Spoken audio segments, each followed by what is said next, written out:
فبالنسبه للمقابله كنا كنتوقعوا الصعوبه ديالها، فكنافسوا اليوم واحد الفريق اللي هو فريق جيد محقق نتائج ايجابيه. يمكن خدينا المقابله بالايقاع اللي بغينا.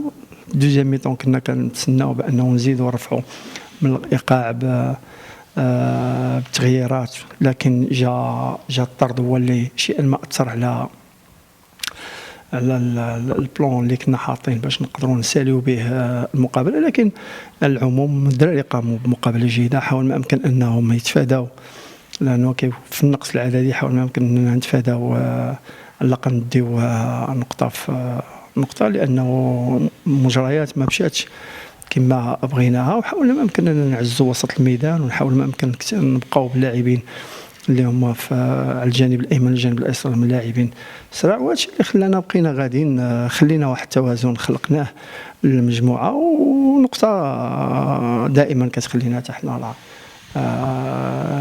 تخلينا مازال نزيدو نشتغلوا. وكيف قلت دائما الفريق اللي تيكون جديد هذه ما نساوهاش، لانه الفريق كله جديد في اللاعبين في طور البناء. بطبيعه الحال ماتش ويكلو، ما بغيتش كاع نتطرق هذا الموضوع، لكن الماتش ويكلو كيكون هكا، هذا هو كيتخاد بهذا الشكل هذا، لانه الجمهور تيبقى واحد السند كبير. كنشوفوا الاحتفاليه اللي كانت في المقابله ديال مكناس، فالجمهور دعم اللاعبين. كنتمناو ان هذه الحالات ما تعاودش ويكون معنا جمهورنا باش نقدروا نحققوا نتائج ايجابيه اكثر ان شاء الله. منطقيه، تنظن اتاحونا فرص اكثر باش نفوزوا بالمقابله.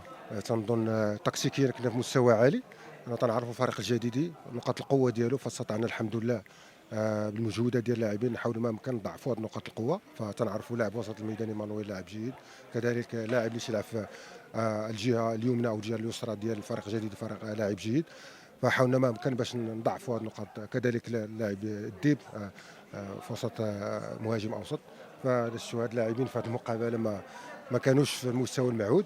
فتكتيكيا ربحنا المقابله وكان بامكاننا نفوزوا حقيقه. تاحوا لنا فرص في اخر مقابله، شويه ديال الصبر شويه ديال الثقه في النفس كان بامكاننا نسجلوا، ولكن تتبقى نتيجه ايجابيه لان اللاعبين خارج الملعب ضد فريق اللي تيطمح باش يرجع القسم الوطني الاول، عنده طموحات كبيره، وبالتالي فمن الصعب باش تجي تاخذ نقطه في جديده. الحمد لله توفقنا باش ناخذوا نقطه، هذا تيعطينا دافع اكثر باش نعملوا المقابلات المقبله ان شاء الله نكونوا احسن ونكونوا اكثر فعاليه في الهجوم باش نستطيعوا باش الفرص اللي تتاح لنا نترمزوها للاهداف ونمشيو للمسار ديالنا. مازال البطوله طويله كما قلت، فمازال المقابلات صعبه، نتيجه ايجابيه، ولكن مازال العمل للامام باش نحسنوا المستوى ديال الفريق. شفتوا كانت مقابله صعيبه، سورتو فريق الدفاع حسن الجديدي راه حنا كنعرفوه يلاه نزل من القسم الوطني الاول، دونك غير السميه راه حنا عارفين بان ما غيكونش ساهل. دونك حنا الحمد لله كنا جينا عازمين باش نحققوا واحد النتيجه ايجابيه ونبقاو في لا ديناميك ديالنا اللي بدينا بها. جاونا فرص ما استطعناش باش نسجلوهم، مي الحمد لله سكي انكوراجون حنا بقينا كومباكت سوليد وما رجعناش للور وما خليناهمش يامبوزيو لو جو. دونك يافي فريمون كومبا في التيران، وكان الريتم صراحه كان الريتم من دو كوتي. دونك الحمد لله سي ان بوين انكوراجون بور نو حنايا، ونزيدو نشتغلوا باش نزيدو نحققوا نتائج ايجابيه ان شاء الله. حنايا خويا لوبجيكتيف فاش نقول لك حنا اون برو ماتش باغ ماتش، مازال ما كاين حتى شي حاجه سورتو دابا الدوره 6، دونك باقي الخير لقدام. دونك لو بلوز امبورطون سو سوفي لو بلو رابيدمون بوسيبل باش حنا نلعبوا في ارتياحيه، وكما قلت لك كناخذوا حنا ماتش باغ ماتش، ما حنا باش ما نديروا لا ضغط علينا ولا باش ما نوهموش الجمهور. دونك حنايا اوني كونسيون لي ميسيون اللي عندنا، دونك حنا غادي ناخذوا ماتش باغ ماتش ونغريبيو لي بوين ان شاء الله.